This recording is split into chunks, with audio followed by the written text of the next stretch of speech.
The whole thing was a dream is a pretty tired movie trope at this point, but compared to some of these disastrous film finales, it really might not be as bad as you think. Filmmaker Matthew Vaughn has been something of an unsung hero in the comic book movie space, largely thanks to his work on Kick-Ass and X-Men First Class. More recently, he directed and co-wrote the Kingsman trilogy, based on the comic series of the same name. It kicked off with 2014's Kingsman: The Secret Service, a funny spy action romp that wears its James Bond inspiration on its sleeve so openly it's a wonder nobody got sued. When I was a kid, that was my dream job. Gentleman spy. With its surprisingly modest budget, given its intense set and action sequences, the Secret Service did very well at the box office and largely won over critics and audiences. That is, until some of the last frames of the movie. At first, it seems like things are going to end in the traditional way. The protagonist Eggsy saves the day and gets to kiss the princess. But before he frees her from prison and saves the world, she offers him something a whole lot more intimate than a kiss. And sure enough, in the movie's final moments, it's made very clear that the princess is going to make good on her offer. Vaughn received some backlash for this raunchy ending, but he told Entertainment Weekly that he was just trying to continue the tradition of ending spy movies with a dirty joke. My God, what's Bond doing? I think he's attempting re-entry, sir. By giving the line to a woman, he'd hoped to send an empowering message. Unfortunately, not everyone saw this as a feminist move, and it left a bad taste in the mouths of some viewers.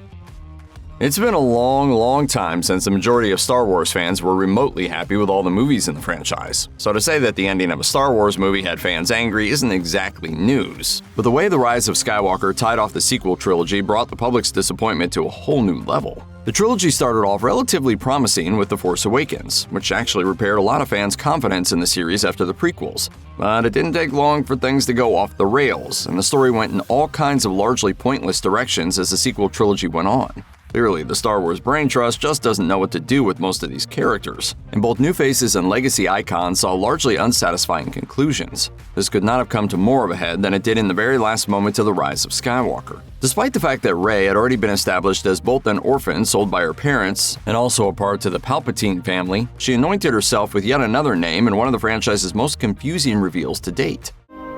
Rey Skywalker. And while we could have viewed the moment as a touching way for Rey to honor her chosen family over her blood relatives, fans were not having it. Many thought it both undermined everything the sequel trilogy's plot had established, and it failed Rey as a character we'd now known for 3 movies. Since it's been quoted, parodied, and paid tribute to for decades, The Graduate is one of those movies you might feel like you've seen even if you haven't. Mrs. Robinson, you're trying to seduce me. But the movie is a lot more complicated than a brief synopsis might suggest. The film follows the love triangle between protagonist Ben, his family friend Mrs. Robinson, and Mrs. Robinson's daughter Elaine. As Benjamin tries to navigate the complex situation, he runs into all sorts of trouble trying to maintain his web of secrets and affairs. And considering it's a film about infidelity, power imbalances, romantic age gaps, and a man dating a mother and daughter simultaneously, it was already pretty controversial. But at the end of the film, Ben crashes Elaine and her new beau Carl's wedding and convinces the bride to run off with him instead. At first, the two seem giddy at the prospect of another shot at their relationship. But sitting on the back of a bus, the excitement soon melts off their faces and they realize the gravity of what they've just done and all the baggage that's going to come with it. The film ends with Ben and Elaine looking sullen, and Simon & Garfunkel's The Sound of Silence kicks in to reinforce that this is anything but a happily ever after. A lot of people who went on this journey with the characters at least wanted to see Ben and Elaine finally get together in the end. So when their future is left up to the imagination, a lot of viewers felt cheated. No pun intended.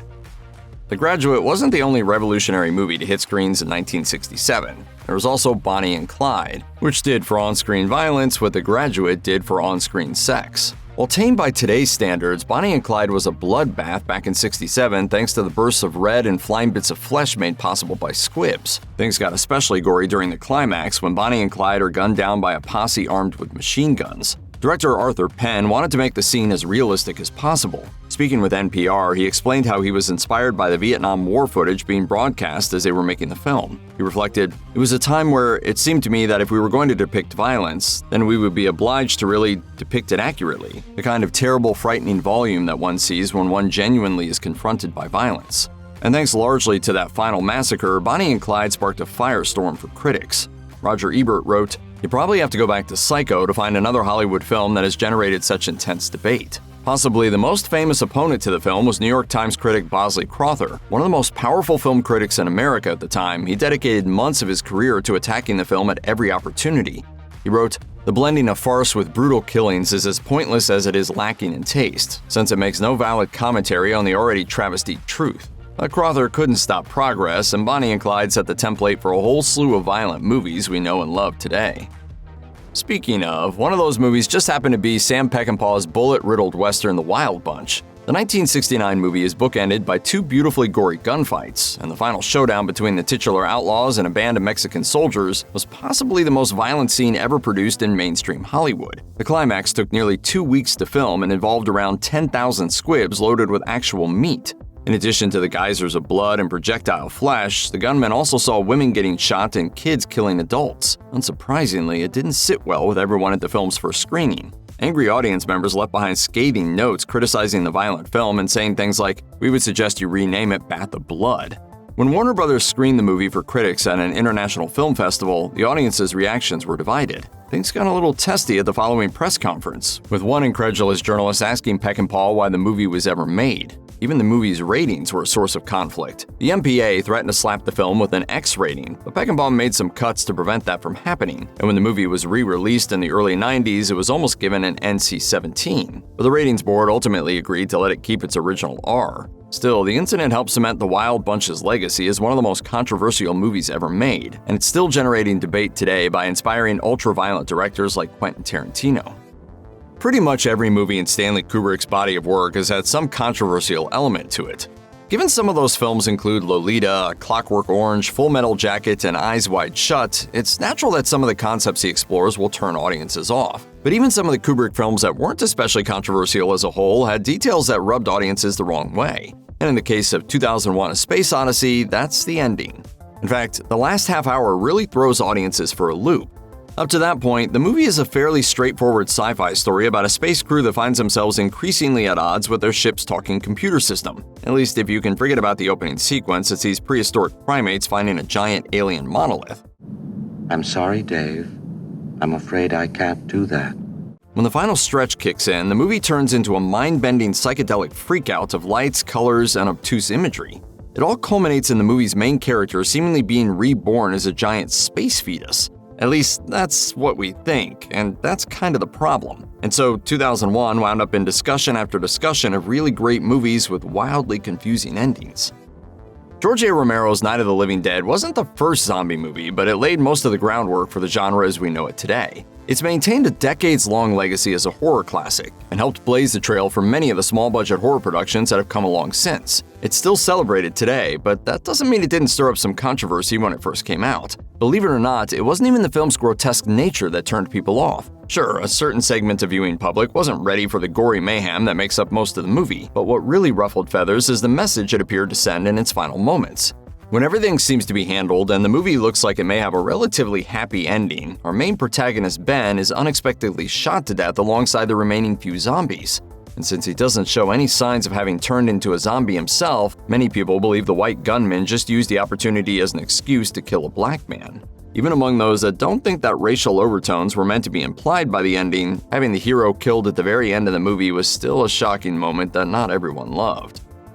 It's a bona fide classic now, but not everyone saw the vision for Monty Python and the Holy Grail while it was being made. Back in the 1970s, the troupe had so much trouble getting financing for the movie that they had to appeal to their friends in the Beatles, Pink Floyd, and Led Zeppelin to reach into their pockets and help pay for the film. Everyone eventually won in that situation as they did get enough to fund the movie, and it's still wildly loved today. But unfortunately, the filmmakers had to make some concessions to make the budget they had work. For instance, having men ride invisible horses while banging coconuts for the sound of clomping hooves happened because they simply couldn't afford to have real horses in the movie. But even quirks like this just felt like Monty Python being Monty Python. Unfortunately, the end of the movie is another place where they had to make some compromises. Holy Grail's budget didn't allow for the kind of epic showdown that you would typically see at the end of a group of medieval knights' adventures. So they once again turned their financial woes into surreal comedy by ending the film with modern-day police showing up in cars to arrest the heroes for a random innocent man they had slain earlier in the film. The movie then fades to black, organ music plays for a couple of minutes, and that's it. Movie over. While most fans appreciate the ending's bizarre, unpredictable nature, some audiences still felt cheated out of a true climax. And in all fairness, it really does feel like another scene might follow that black screen, but we don't even get end credits. If you ask film fans for some of the best horror movies of the 2000s, we'd bet you'd hear The Descent at least once. This is no surprise, as it has an 87% certified fresh rating on Rotten Tomatoes to back those claims up. So how exactly could a movie loved by both critics and fans have such a controversial ending? The Descent follows a group of women who go spelunking in a seemingly unexplored cave system, only to discover that some deadly creatures already live inside. It's a straightforward enough concept, but the issue is that the North American and UK release of the film have completely different endings. The original version sees the seemingly final surviving member of the group, Sarah, escape from the caves, but it's then revealed that she actually just dreamt she escaped. The movie then ends with her still down in the caves being pursued by monsters, but in the American release, the movie ends during the escape dream, so we don't see Sarah back in the caves and we're led to believe she makes it back to safety. Clearly, those that saw the American version were fine with how it ended, and it certainly wasn't the first movie to have two different endings. But it's the fact that the UK and US endings are so drastically different that upsets people. Determining whether or not the final sequence is a dream changes the entire movie's elements, themes, and message, and puts a bit of an asterisk on the film's legacy. For Christ's sake, Juno! I knew this wasn't right! Some protagonists are just written to be rooted against, and yet people often idolize them anyway. One of the most frightening examples of this phenomenon is Patrick Bateman of American Psycho, who somehow has fans despite being a literal killer, or so we think until the movie ends.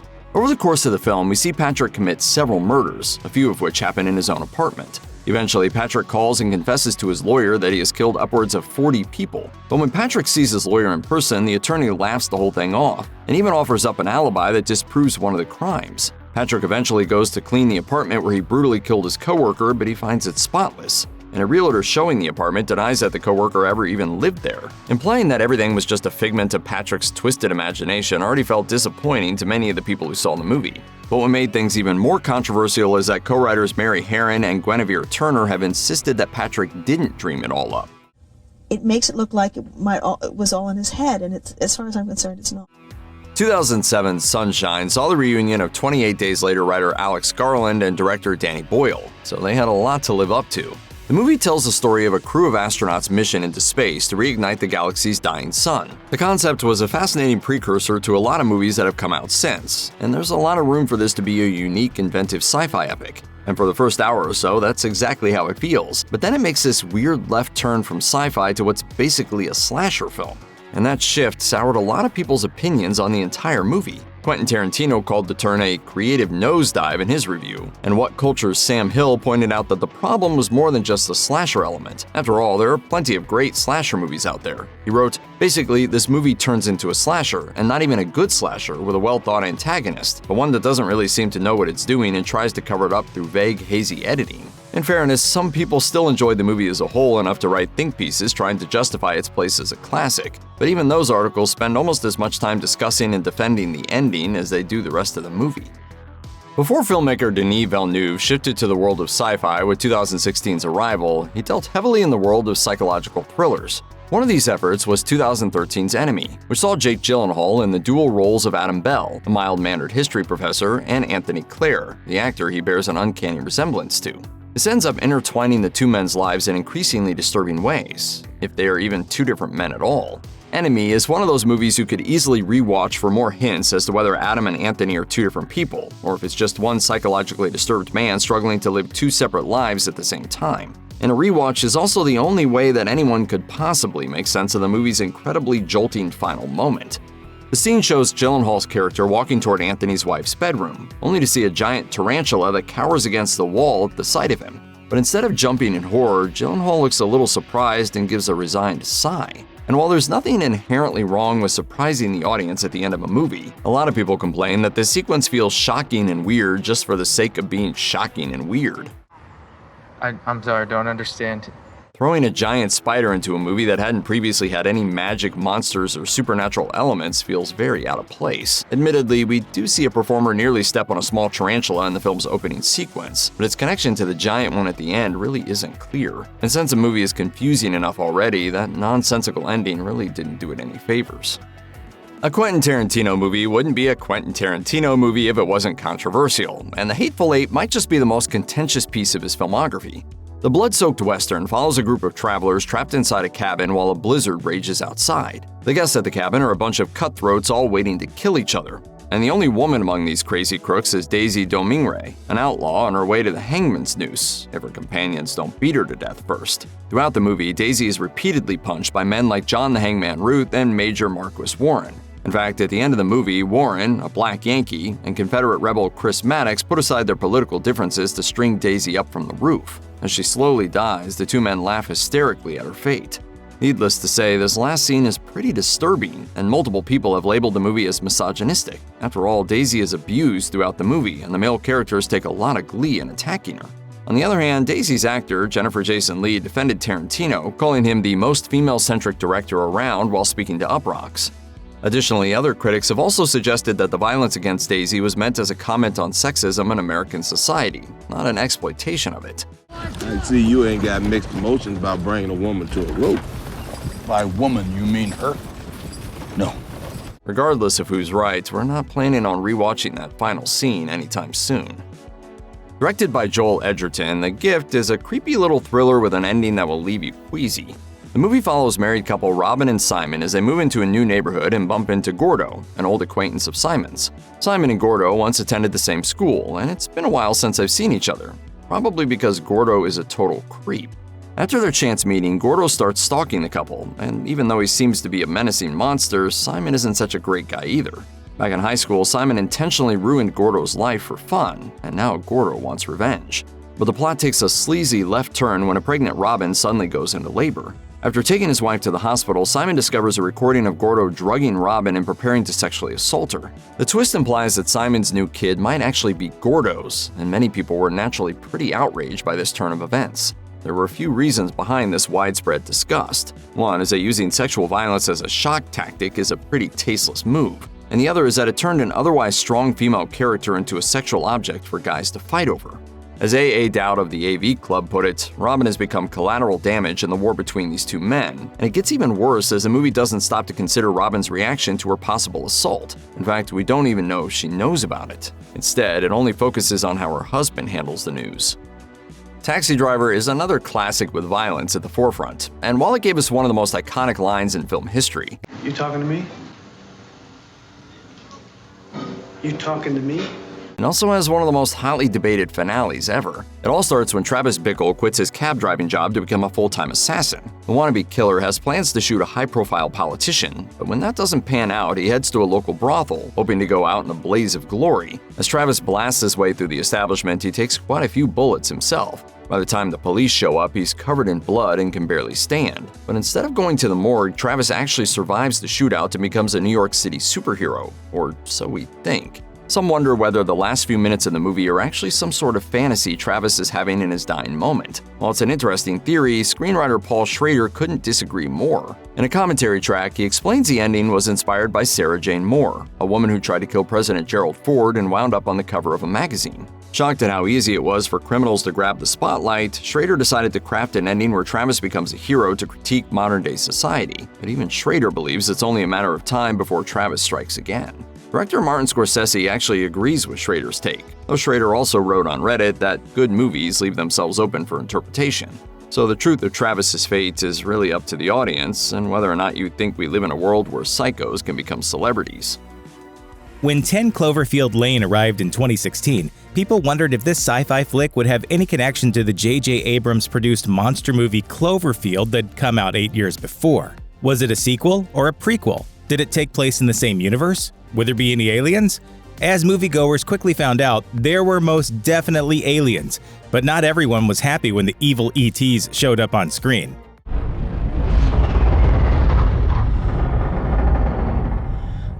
Come on. The space worms first appear after our hero Michelle escapes from an underground bunker. For most of the movie, she's been held captive by Howard, a murderous conspiracy theorist who thinks aliens have taken over the world. And when Michelle finally makes her way to the surface, she discovers Howard was right. Seconds after defeating her warden, Michelle is forced to fight against invaders from another galaxy.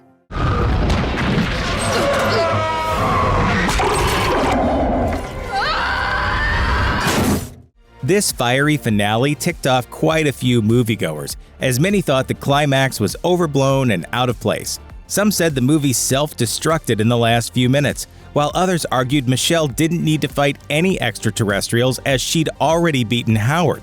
On the other hand, other critics say the scene is essential for Michelle's character arc. Now that she's seen the alien foe up close, her decision to join the Resistance has real meaning. She now knows from first-hand experience what dangers lie ahead, so when she drives toward the invasion, we understand she's finally overcome her fear and she won't run away this time. But regardless of your opinion on the ending, can we all agree that John Goodman was way scarier than any alien? I'm sorry. I accept your apology.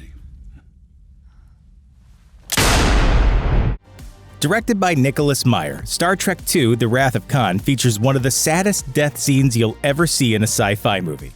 After going toe-to-toe with Khan, the crew of the USS Enterprise is in serious trouble. There's a super weapon about to go off, and Captain Kirk can't escape the blast in time because the ship's warp drive has been seriously damaged, and that's when Spock decides to save the day. Putting the needs of the many ahead of the needs of the few, Spock exposes himself to deadly radiation in hopes of repairing the ship. No human can tolerate the radiation that's in there. As you are so fond of observing, Doctor, I am not human. While his plan works out and the Enterprise escapes intact, our pointy-eared hero dies a tragic death, separated from Kirk by a pane of glass. It's a heartbreaking scene, and if you're not getting a bit misty-eyed right now, it's probably because you're a Vulcan. How do you feel? How do you feel? I do not understand the question. Of course, fans back in 1982 weren't just upset about Spock's demise, they were downright furious. News of Spock's death leaked pretty early during the filming of Wrath of Khan, resulting in a major outcry from fans. According to executive director Harve Bennett, the filmmakers received 100,000 letters pleading for Spock's life. One Trekkie took out a magazine ad demanding that Paramount spare the Vulcan, and some fans were so upset that they started harassing actor Leonard Nimoy, actually threatening the man and his family. Hoping to throw fans off, Meyer and the company added a scene early in the film in which Spock fakes his death during a training sequence, and honestly, that probably only made it hurt even more when the Vulcan finally gave his trademark salute for the final time. Well, until Star Trek III: The Search for Spock came out anyway. When The Devil Inside hit theaters in 2012, there were multiple reports that audience members began jeering and shouting in anger after the credits started rolling. So what kind of ending would cause moviegoers to unleash their inner demons? Well, The Devil Inside is a found footage film about a killer named Maria who's possessed by 4 demons. Her daughter, Isabella, is making a documentary about her murderous mom, and eventually, the film culminates with an exorcism where the demons decide to leave their host and inhabit our heroes. As a result, things take an unfortunate turn as Isabella and her friend are speeding down a busy highway. Suddenly, her possessed buddy turns into oncoming traffic, and the movie cuts to black.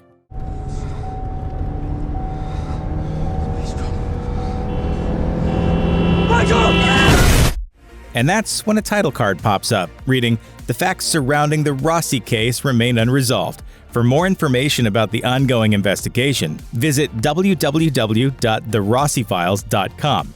Really? The site was just a bizarre bit of viral marketing, but moviegoers thought that they would have to visit the site to find out how the story ended. That wasn't actually the case, but nevertheless, people felt cheated, prompting a whole lot of outrage from furious horror fans. Based on the novel by Nicholas Sparks, Safe Haven has a terrible approval rating on Rotten Tomatoes, and a lot of that hatred has to do with an ending that comes straight out of The Sixth Sense. Supposedly set in the real world, a place where ghosts don't exist, this 2013 romance focuses on a battered wife named Katie. She's on the run after stabbing her husband, and she eventually winds up in a new town where she befriends a local woman named Jo and falls in love with a hunky widower named Alex. As you've probably guessed, Katie and Alex wind up together, but moments before the credits roll, the couple discovers a stack of letters written by Alex's dead wife, Carly. They also find a photo of his old flame, and surprise, she looks exactly like Jo. Yeah, that's right. Katie's friend Jo is the ghost of Alex's wife, returned from the afterlife to play matchmaker for her hubby. As twists go, this one is completely nuts, especially considering there weren't any apparent supernatural elements in the movie until the end. In fact, the finale was so bonkers that one critic wrote that the twist will make you want to punch the movie in the face.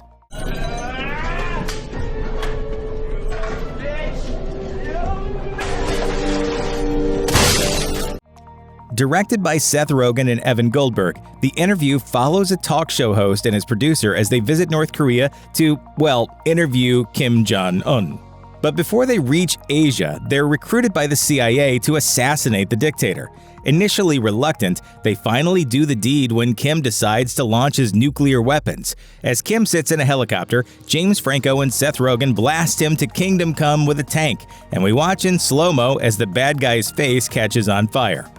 Originally, Kim's death was way more violent. His entire head exploded, sending chunks of skull everywhere.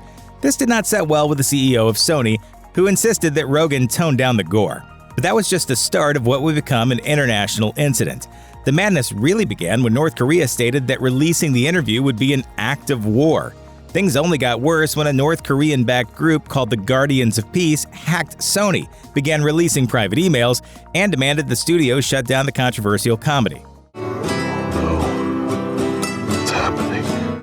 And this is when things got kind of scary. The Guardians of Peace followed up their hacking attack with terrorist threats. As a result, 5 major theater chains decided to drop The Interview, and Sony initially declined to release the movie online. Sure, the movie eventually did make its way into theaters and streaming services, but it's kind of weird to think that decades from now, film students will still be talking about how a ridiculous Seth Rogen movie sparked an international incident. They hate us because they ain't us. Kim! You got it, boy! Okay. Alley-oop! Even though Do the Right Thing came out nearly 30 years ago, it's just as relevant today as it was in 1989. Set during a vicious summer heat wave in New York City, this Spike Lee joint focuses on a small neighborhood divided by race. The film takes place over the course of a single day, and we watch as an argument between the pizza shop owner and 2 customers escalates into a violent showdown. The madness starts when an NYPD officer kills a young African-American man. In response, the main character starts a riot that destroys the aforementioned pizza parlor.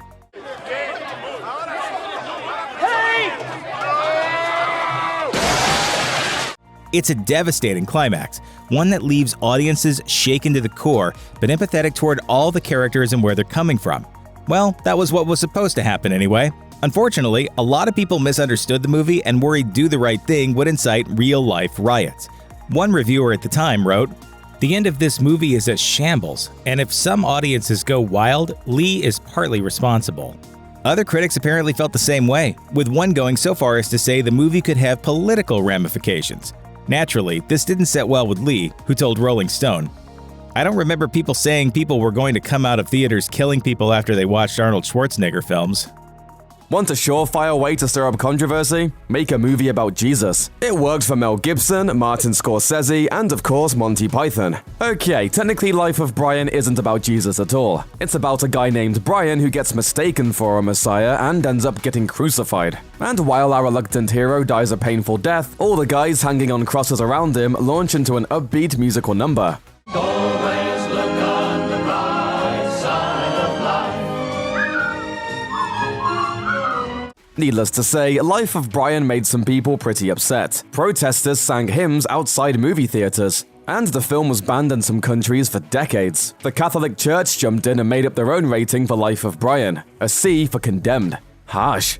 But despite the notoriety, or more likely because of it, Life of Brian has since become a comedy classic. Sure, Titanic is still the second highest grossing movie of all time, but those billions of dollars couldn't save the film from endless scrutiny. According to countless fans across the world, the ending of Titanic is nothing short of a disaster. After the boat goes down, Jack and Rose find themselves stuck in the freezing cold waters of the Atlantic. Then Jack freezes to death. It's this scene that sparked most of the outrage. Wasn't there room on that piece of wood for the both of them? The debate was so intense that in 2012, Mythbusters dedicated an entire episode to discovering the answer. With the help of director James Cameron, they determined that if Rose had just tied her life jacket to the underside of the door, there would have been enough buoyancy to hold them both. But Cameron doesn't buy into that argument, saying, "The script says Jack dies. He has to die. Maybe we screwed up. The board should have been a tiny bit smaller, but the dude's going down. In other words, true love is a lie and you should never hope for happiness." Jeez, Cameron. By this point, there are 7 different versions of Blade Runner available to watch. And thanks to all that tinkering, sci-fi fans have spent countless hours discussing whether or not Rick Deckard is actually a replicant. So, what's the correct answer? Well, if you go by the original ending, it's a straightforward no. The theatrical cut ends on an upbeat note, with Deckard and his robotic ladylove escaping into the mountains to live a long and happy life. However, that all changed with the director's cut. That's the version in which Scott added Deckard's unicorn dream and cut the happy Hollywood ending. This time around, the film ends with our protagonist finding Gaff's origami message, implying the cop knows what Deckard dreams about, because Deckard's memories are implants, thus making him a replicant. Ever since, people have argued about Deckard's true nature. Even Ridley Scott and Harrison Ford don't agree. The director firmly believes Deckard is a machine, while the actor fought to keep his character 100% human. So I resisted the idea of being a replicant, I suppose, as a replicant would. That settles it then. Or does it? The ending of The Mist is one of the bleakest finales ever put to film. Directed by Frank Darabont, The Mist focuses on a group of New Englanders trapped in a grocery store by a mysterious fog. The titular mist is full of horrifying monsters. But things aren't so great inside the store either. Once people start getting sacrificed, Thomas Jane's character, David Drayton, makes a break for freedom with a small band of survivors. But unfortunately, there's no happy ending here. Lost in the mist with no hope in sight, David performs a mercy killing to spare his friends, and his own son, from the oncoming creatures. And then, just a few painful seconds later, a group of army guys show up to save the day and look for survivors. Yeah, it's bleak, grim, and completely different from Stephen King's novella. But the author loved Darabont's twist, saying, "Frank wrote a new ending that I loved. It is the most shocking ending ever."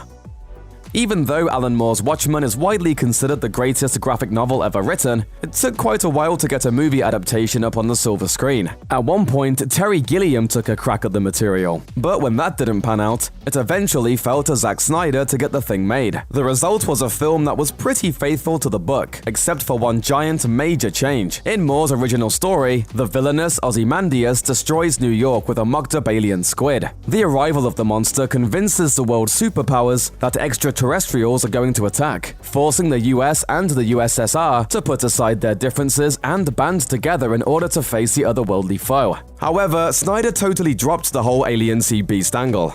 Instead, Ozymandias blows up New York and frames the omnipotent Dr. Manhattan, tricking America and the Soviet Union into becoming friends to defeat the naked blue superhero.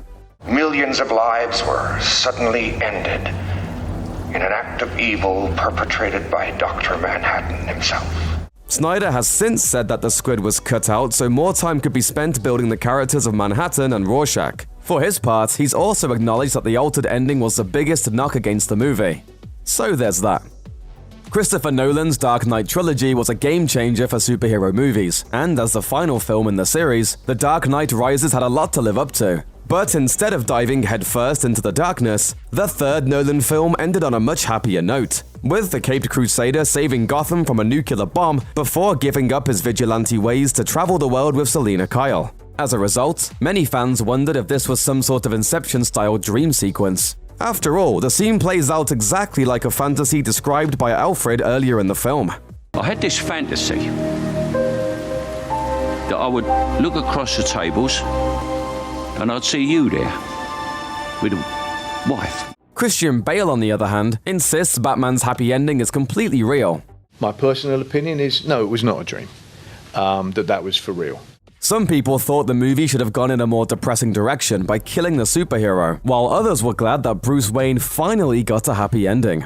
And really, we shouldn't have been surprised by the film's upbeat finale because, as Harvey Dent once explained it, "The night is darkest just before the dawn." This was the dawn audiences have been promised.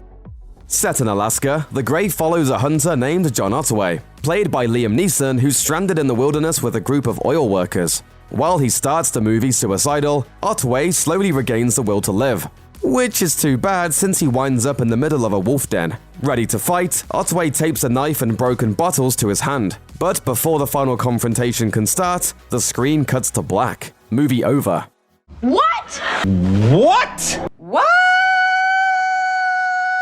Audiences were sharply divided. Some people thought the ending was perfect, while others felt cheated. As for director Joe Carnahan, he cut the wolf fighting finale because the film had already reached its emotional conclusion, and he also worried that the sight of CG canines might ruin the scene. However, Carnahan admits the promotional material was the enemy of the film in a lot of ways. I guess it created a promise that people felt the movie didn't live up to. On paper, Passengers should have been one of the biggest blockbusters of 2016. It starred Chris Pratt and Jennifer Lawrence, two of the biggest stars in the business, and it was based on a screenplay that many hailed as one of the best scripts in Hollywood. But the sci-fi flick was a flop, grossing $100 million domestically on a $110 million budget. So what went so terribly wrong about Passengers? Well, moviegoers were expecting to see a story about two beautiful people who accidentally wake up from suspended animation while traveling to a new planet. Unable to return to their pods, the two are fated to spend their lives together on the spaceship. But the trailers were more than slightly misleading. As it turns out, Chris Pratt's character Jim wakes up after his pod malfunctions. Unwilling to spend his life alone, he selfishly releases Jennifer Lawrence's character Aurora against her will. Even the robot bartender was surprised. Who's the lovely lady? This is Aurora. Admittedly, the movie could have done something interesting with this premise, but instead of dealing with Jim's decision in a mature, complex way, the filmmakers have Aurora fall in love with the guy and decide to spend her life with him, even though he's essentially kidnapped and murdered her. When the rest of the passengers wake up nearly 90 years later, they find out that Jim and Aurora lived a long, happy life and grew a bunch of trees on their spaceship. As a result, critics hit the movie hard, and audiences decided to stay away from theaters.